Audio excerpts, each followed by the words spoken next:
اللهم أخرجنا من ظلمات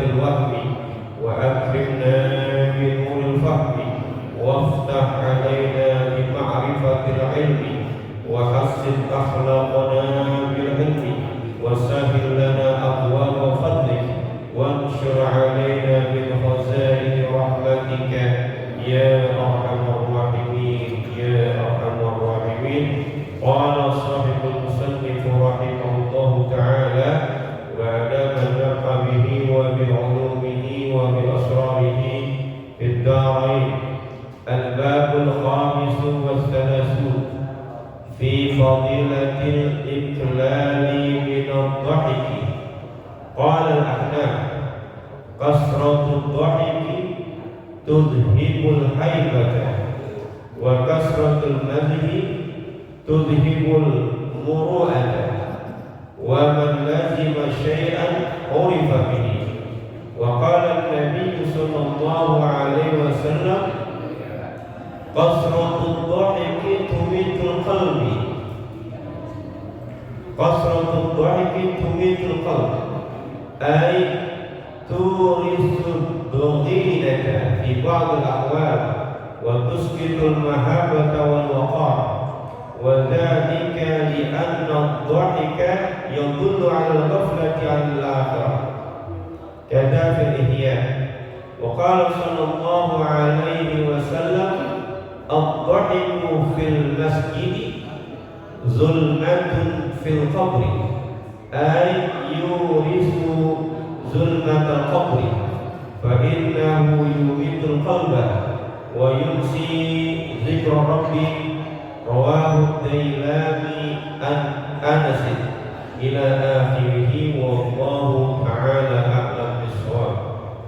Yang saya hormati para asatidzah, para hujjaj, tokoh masyarakat, yang khusus orang tua kita, Bapak Haji Effendi Ali, Bapak Haji Gunawan, Bapak Haji Basimo, Bapak Haji Basudi, Bapak Udin, Bapak Fauzi, Bapak Haji Syuhada, guru kita Ustaz Nabil Setiawan, Bapak Mansuki, Bapak Haji Rojali, Bapak Haji Abdul Aziz, Bapak Agus, Bapak Haji Wasono, Bapak Haji Yusberlan, Yusberli Helan, Bapak RT Sabur, Bapak Hasan Sabu, dan seluruh jemaah. Mohon maaf tidak menyebutkan satu-satu namanya, namun tidak mengurangi rasa hormat takzim saya kepada bapak-bapak saudara sekalian. Puji syukur kita panjatkan kehadirat Allah Subhanahu wa Ta'ala yang banyak memberikan kita nikmat iman, nikmat Islam, nikmat sehat wal afiyah, nikmat taufik wal hidayah, nikmat panjang umur, yang karena dengan nikmat itu semua kita hadir di Masjid Nurul Hidayah ini dalam rangka melaksanakan kewajiban kita, yakni sholat maghrib yang kita laksanakan secara berjamaah, dilanjutkan dengan talabul ilmi.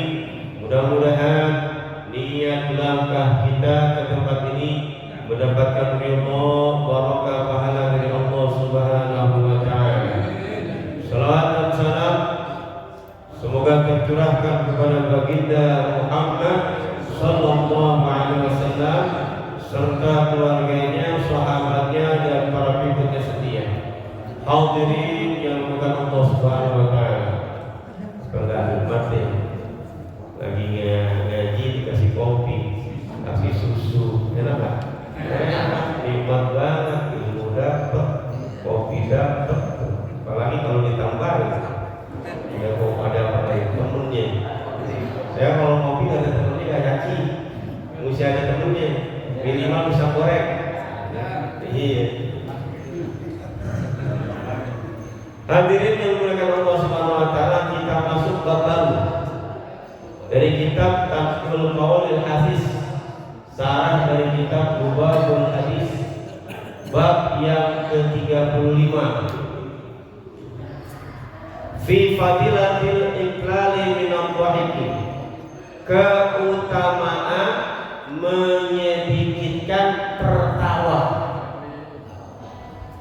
Udah kelihatan, menyedikitkan tertawa. Kemarin menyedikitkan makan, menyedikitkan tidur, dan juga istirahat. Sekarang keutamaan sedikit tertawa. Qala Ahnaf, seorang ulama bernama Ahnaf berkata, kasratul dhahiki tudhibul haibah. Banyak tertawa itu tudhibul haibah, menghilangkan kewibawaan. Orang yang tertawa, apalagi tertawa terbahak-bahak, sampai misalnya semua apa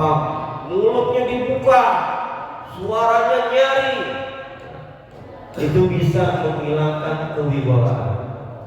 Apalagi yang tertawa itu orang terpandang. Orang pasti mandangnya sebelah mata.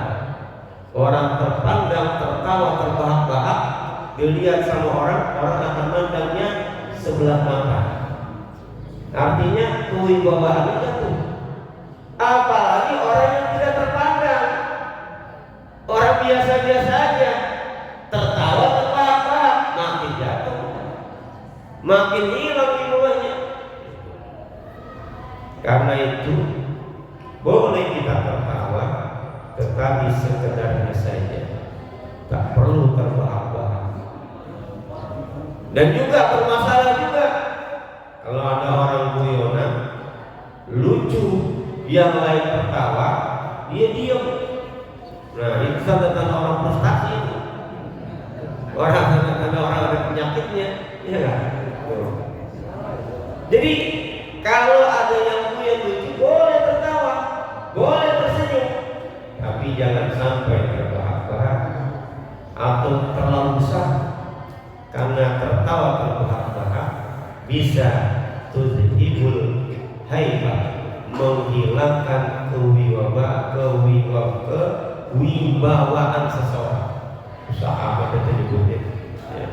Coba aja deh, kali-kali lagi ngobrol tingkat keluarga saja, sama anak, sama istri, kita tertawa terbahak-bahak, itu anak kaget.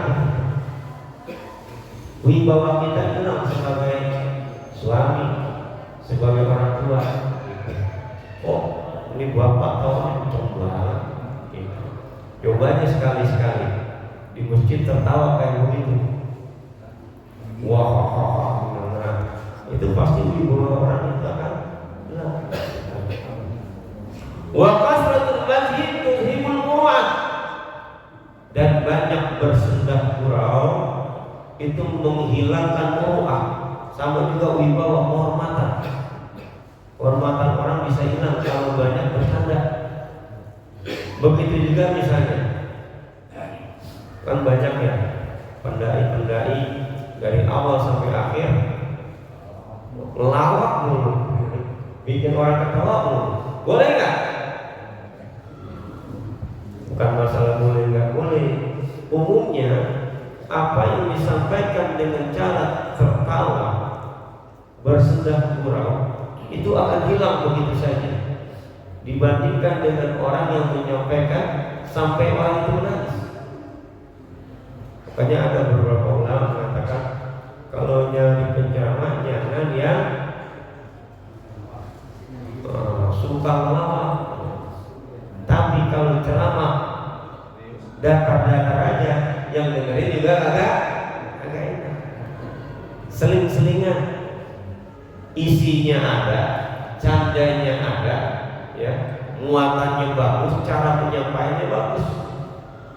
Dan memang terkadang orang lebih suka dengerin ceramah yang lucu ketimbang ceramah yang di dalamnya mengandung ketegasan tentang sesuatu. Coba penceramahnya, nah, ketawain itu pasti banyak orangnya. Kenapa? Karena melihat lucunya. Nah, kalau kita niatnya jangan begitu, di samping isinya juga kita dengerinnya santai. Macam-macam orang kan, ya. Yang penting jangan berlebihan. Yang berlebihan itu aja. Wa man lazima syai'an ulifa. Siapa yang melazimkan, membiasakan sesuatu, dia akan dikenal dengan hal itu. Orang yang biasa tertawa, bercanda, maka dia akan dikenal dengan itu.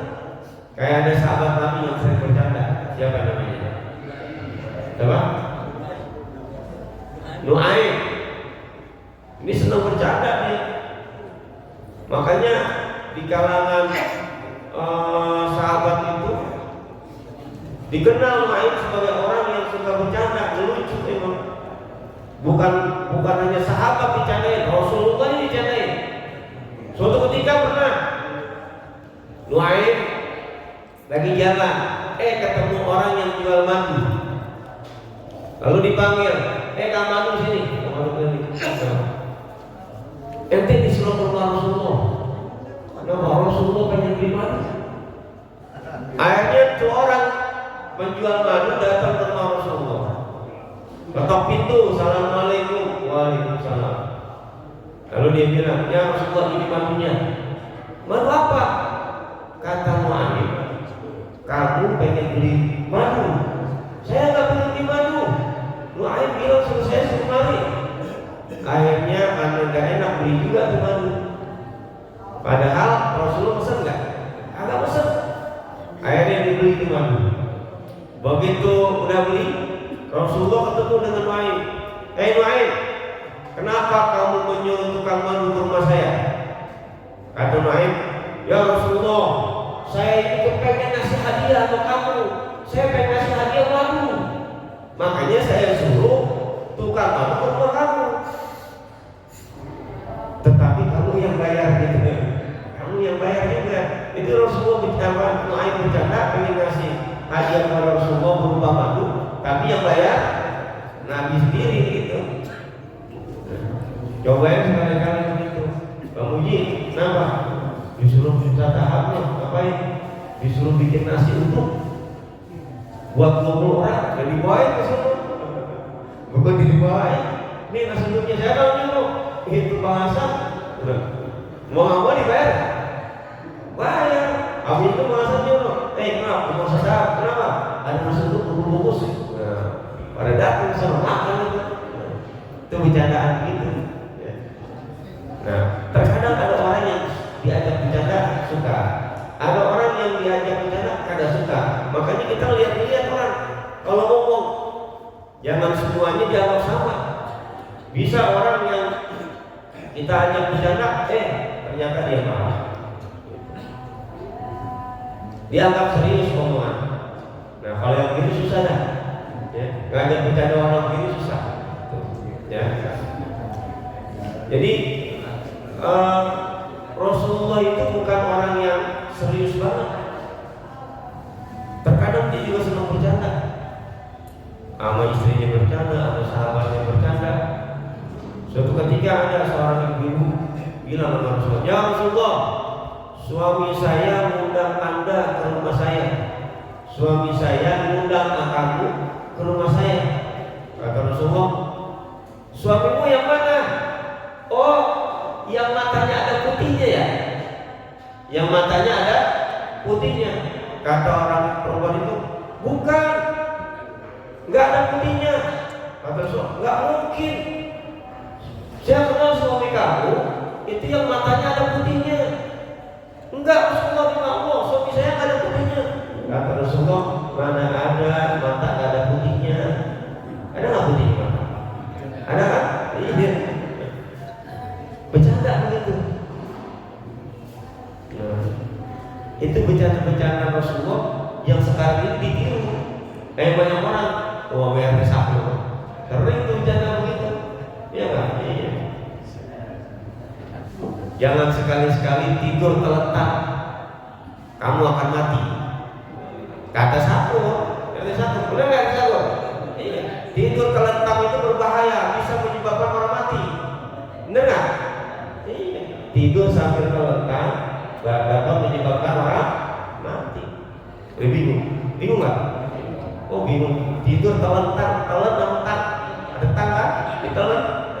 Tidur terlentang bisa menyebabkan orang mati. Terlentang. Nah, bahasa kita makan tang ya, terlentang. Nah, itu kerjaan yang disambung. Itu kalimat-kalimat begitu ternyata dari dulu memang sudah pernah ada. Gitu. Pernah suatu ketika Rasulullah SAW didatangi oleh perempuan. Banyak perempuan ingin mengadukan permasalahannya. Masalah A, masalah B, masalah C datang ke rumah Rasulullah. Dan kalau perempuan ngobrol gitu, nanya-nanya ramai. Ngajar perempuan dengan ngajar anak laki, ramai yang ngajar anak perempuan ketimbang ngajar anak laki. Ngajar anak perempuan, begitu-begitu, tahu. Satu masalah, nanya lagi, belum selesai Lagi nerangin, Umar kata, Assalamualaikum, waalaikumsalam. Tiba-tiba tuh perempuan pada diam, berhenti sambil dengerin kerudungnya. Terus Rasulullah bilang, kenapa kamu pada berhenti ngobrol? Waktu saya nerangin, kamu nggak biasa-biasa aja. Tapi kenapa dengan Umar bin Khattab datang, kamu pada berhenti? Kata salah seorang perempuan itu mengatakan, Umar orangnya tegas. Padahal kayak digagal gitu ya. Umar orangnya tegas. Terus dia bilang, kenapa kamu lebih takut kepadaku daripada takut kepada Rasulullah? Kenapa kalian lebih takut kepadaku daripada kepada Rasulullah? Rasulullah catain, Umar, jangan perempuan, setan aja kalau lewat dia akan dari tempat lain. Kata Rasulullah, jangan perempuan, setan aja kalau ketemu kamu, dia akan nyari jauh tempat lain. Sampai bercanda-bercanda itu candaan Rasulullah. Tapi yang sederhana saja bercandaannya. Apa Rasul tidak pernah tertawa? Tapi tertawanya itu tersenyum, cuma kelihatan di gerahnya saja, nggak pernah terbahak-bahak. Itu Rasulullah. Makanya banyak yang ditirukan oleh para habaib Habib Umar, lihat ketawanya, nggak pernah gitu. Dia tersenyum aja kelihatan enak, lihat giginya, kelihatan giginya. Ya, jadi bukan nggak boleh orang tertawa, bukan tidak boleh orang bercanda. Silakan bercanda, silakan tertawa, tetapi tidak berlebihan. Jadi candaan Rasulullah itu banyak sebenarnya. Pernah lagi suatu ketika orang minta tolong, ya Rasulullah, tolongin saya nih naik ke atas punggung unta. Kata Rasulullah, baik, saya akan angkat engkau, saya akan bantu engkau naik ke anak unta. Kata orang itu, jangan ke anak unta, nanti anak unta nggak sanggup bawa saya. Kata Rasulullah, bukankah unta dewasa dulunya pernah kecil? Benar? Benar nggak? Jadi canda-candaan kita ada. Pernah lagi suatu ketika Rasulullah SAW bertemu dengan sahabat yang bernama Suhaib. Saat itu Suhaib itu sakit mata, sakit matanya sebelah, sambil makan buah kurma. Lalu kata Rasulullah, atakuluna tamr, kenapa engkau makan kurma? Wa anta amrat, sedangkan kamu lagi sakit mata. Ditimpalin lagi sama sahabatnya, ya Rasulullah, saya makan kurma dengan mata sebelah dengan mata yang sebelahnya. Yang sebelahnya berarti ini kan mata sakit nih, yang satu sakit nggak? Enggak, berarti yang satu masih bisa lihat, maksudnya begitu. Masih lihat, milih-milih kurma, kan kurma gelap tuh. Kalau orang sakit mata susah bedain tuh mana yang motor enggak. Nah kata dia, yang sakit cuma atu, yang atu nggak sakit, jadi bisa milih-milih kurma. Jadi sahabat senang bercanda, membuat orang tertawa. Bahkan ada seorang sahabat Nabi yang berkata, Abdullah bin Haris, dia berkata, ma ra'aitu ahadan, aku tidak pernah melihat seseorang pun aksara tabassuman, yang lebih banyak tersenyum min Rasulillah, daripada Rasulullah. Jadi katanya, ma ra'aitu ahadan, aku belum pernah melihat seseorang pun aksara tabassuman, yang lebih banyak tersenyum daripada Rasulullah. Jadi Rasulullah sering tersenyum. Maka kalau kita sering-sering tersenyum, bahkan sekarang banyak orang tersenyum sendirian. Ya beneran, nggak percaya.